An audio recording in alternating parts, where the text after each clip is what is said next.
All right, guys, we're back with another episode of the Chad Townsend Show. And today's show, I've got former Origin player. It is Origin time. Jamie Soward, mate, thanks for coming in. My Moving the Chains podcast host, mate. Thanks for joining the show today. Yeah, thanks, brother. It's a weird time, isn't it? Like, we're talking state of origin now at the end of November. It's such a long season for you guys already, but yeah, it's a weird time to be talking so much NRL when NFL season's going on. It is, mate. And for everyone who might be listening out there, actually, Sowie hosts our NFL podcast, Australian podcast, Moving the Chains, with Sowie, myself, Nick Davis, and Trent Copeland. So jump on where you can find your podcast search, Moving the Chains NFL. But let's get stuck into it. Sowie, as you said, mate, it is Origins, probably the longest season we've ever had. But Origin 2, mate, obviously Queensland are up 1-0. Where do you think the Blues need to improve on Wednesday night? Yeah, it was a funny one, Origin 1, because we were probably questioning the Queensland side about how strong they were going to be, and a 6-week rest and all that kind of stuff probably didn't hurt them in the end. It probably helped them, some of those guys, towards the back end of the game. I thought New South Wales defended pretty good in that first half. There's 2 tries that they scored. One was lucky through Damien Cook, which is what you get through your defence on your line. They earned that one. The second one was pretty easy. And then after that, I felt like they just tried to manage their way through the rest of the game. They thought they were going to happen. So game 2 has to be totally different from the Blues. They need to attack it. I think they will attack it. And we won't see the changeover of possession, which was quite ordinary from the Blues halves in terms of their kicking game in game 2. Yeah, I agree. I thought there was, the Blues, they made a lot of, unforced errors that really put themselves under pressure. But obviously, heading into game 2, Brad Fittler's made a few changes. And probably the biggest change that we've noticed is the decision to drop Luke Keary and bring in probably informed Cody Walker. But, what'd you make of the decision? Obviously, Luke Keary's a class player, but, they've left him out game 2. Yeah, well, the series is on the line, and Freddie showed last year in game 2 that he's not afraid to make the big decisions. He brought back James Maloney after game 1 when Cody Walker got taken off. So I think Luke, it's been a big 3 years for him and those Roosters guys. So now they've got some guys in there, some fresh guys.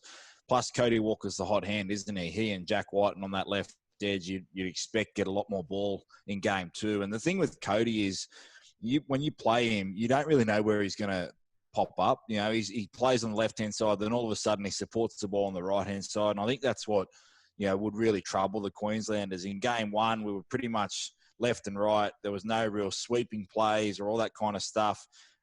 In Origin, you need those moments and those players that are just going to run the footy, turn up when there's half an opportunity, and that's what Cody Walker does. I think that's probably been the back end of the year, Cody Walker, his best attribute, the fact that they lost Latrell Mitchell, the Rabbitohs, and he just went pretty much everywhere. And it seems that, we've obviously spoken a lot about New South Wales, the fact that they lost the game, but Queensland, they won game 1. We've talked about New South Wales losing, but what did you make of the Queensland performance? Obviously, they were the underdogs. Yeah, I thought Queensland were fantastic. When it was 10-0, I never really felt comfortable because you know what Queensland are like. And the one thing for me was the kicking game from New South Wales wasn't great. I understand the game's different now and you've got to turn over possession. You're not necessarily trying to put it into touch because of where they can pack the scrums. But there was times there where New South Wales are coming off their own line and it was 5 up for a bomb. And better than anyone, you're still playing the game, that there's times where you need to mix it up. And I thought Queensland, once they started to get a sniff of New South Wales, were more uncomfortable leading 10-0 than they were 0-all. It was really weird that really kept them in the game. And plus, once Cherry Evans and Munster started running the footy, getting some offloads, the Blues really struggled with that. I think they'll try and limit that in game 2, but they really struggled with that. It brought AJ Brimson into the game. Jack Whiten and Clint Gutherson won't defend that bad probably ever again in their lives. So Origin's about moments, and Queensland, for the billionth time, feels like we're saying this, have won the moments again and beat New South Wales. Yeah, look, I thought, Daly Cherry Evans probably had one of his best Origins he's had, being a senior player, now the captain. But, does this speak, I guess, volumes of the coach that Wayne Bennett is? And see how you've played under Wayne Bennett.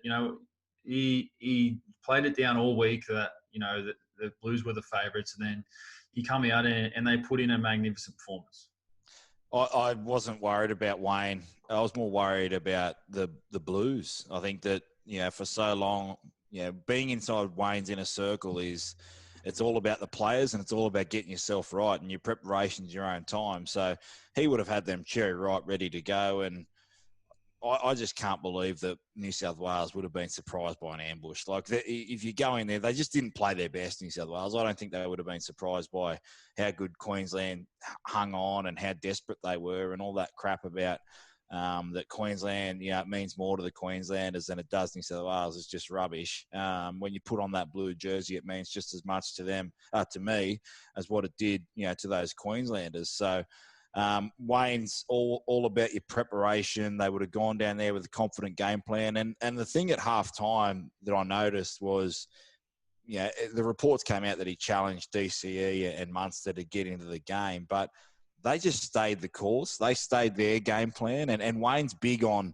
plan A. Your plan A is your best plan to win the game. And as soon as you start to go away from that and you think you've got a different way to try and win the game, he's quick to bring you back onto plan A. And that's pretty much how we won the grand final was, don't go away from plan A. If we start to go away from plan A, it's because we've made a decision as a group to go away from plan A. But when blokes start going away by themselves, it makes it really hard for everyone else. So Queensland got back to their plan A. They stuck at it. They kicked chase. They did all the little things that win Origin. And unfortunately for New South Wales, they fell into that trap.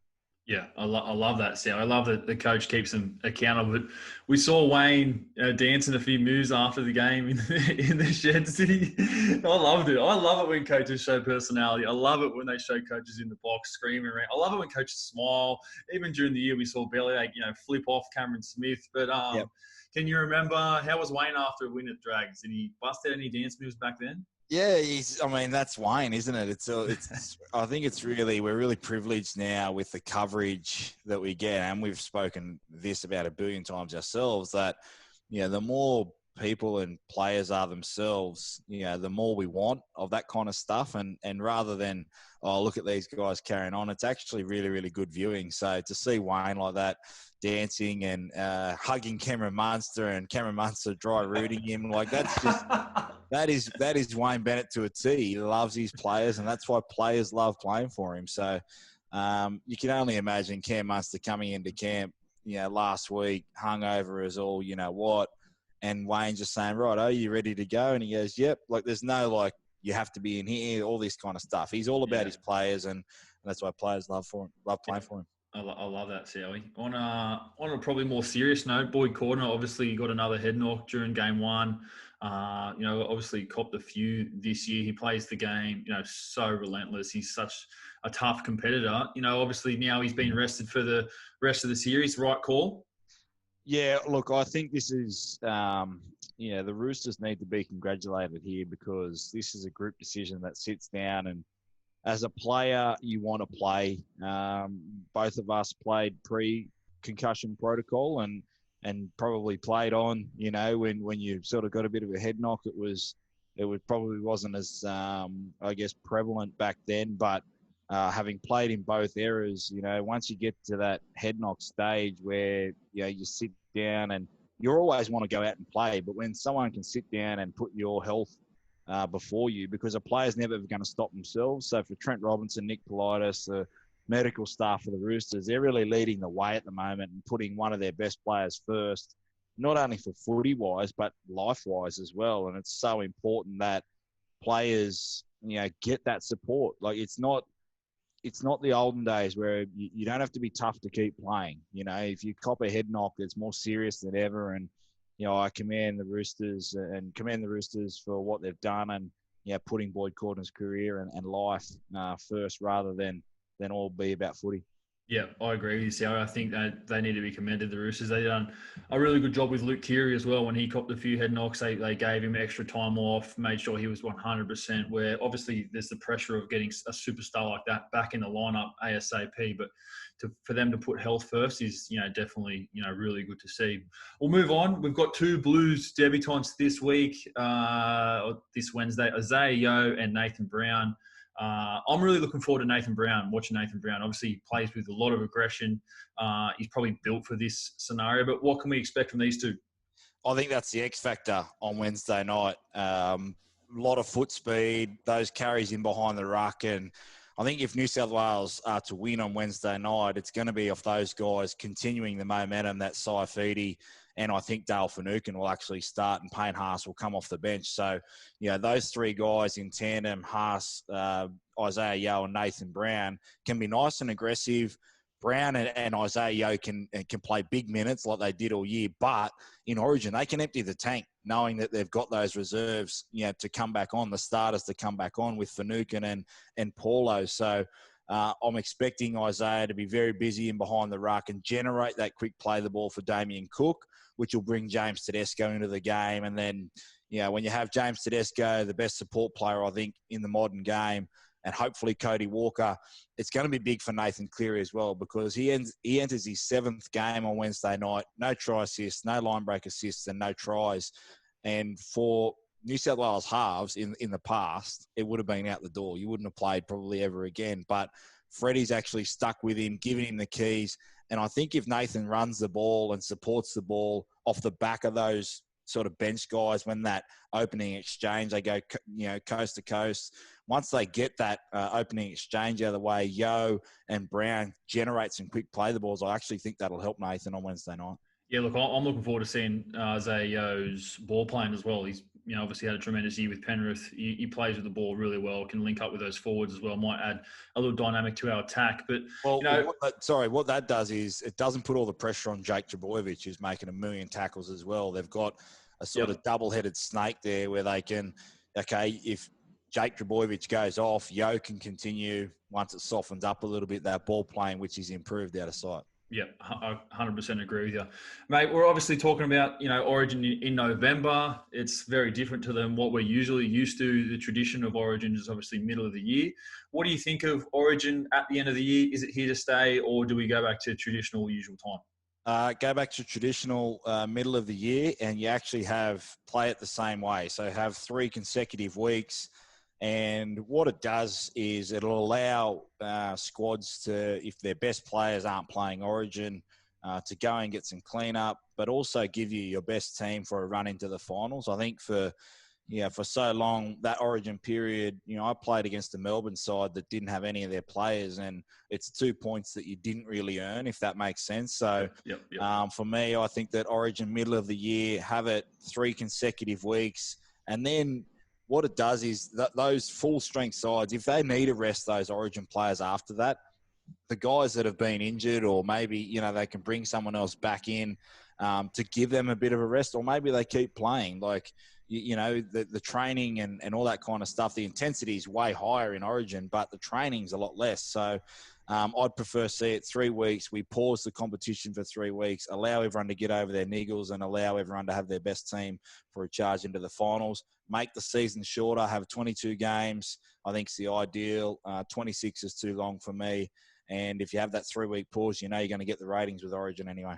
Yeah, definitely. No, awesome points. Well, who wins this game on Wednesday and why? New South Wales win. They'll be more desperate than game one. I don't think they'll be a lot more aggressive. And once they get in front on Wednesday night, I can see them really putting the foot down. And probably that's been a criticism of the Panthers and Nathan's game this year is throughout the season, I know they won 17 in a row, but there was times they had big leads but just didn't ice the game. I think that he puts the foot down on Wednesday night, gets himself into a bit of form, and we go to a decider. Man of the match, I can see 2 people doing it. Cody Walker, his maturity this year in his game's been outstanding. I love the way that he's not let anything fluster him. In seasons past, he's probably gotten taken out of the game early and found it really hard to get back into the game. So I think he or James Tedesco, the new New South Wales captain, will be man of the match. Yeah, nice, mate. All right. Well, lastly, you signed back on with the Dragons, mate. You're returning home, the prodigal son, the premiership winner. Signed on as kicking coach under Anthony Griffin, mate. How's it feel back at the Red V, mate? How are things, with the Red V for 21?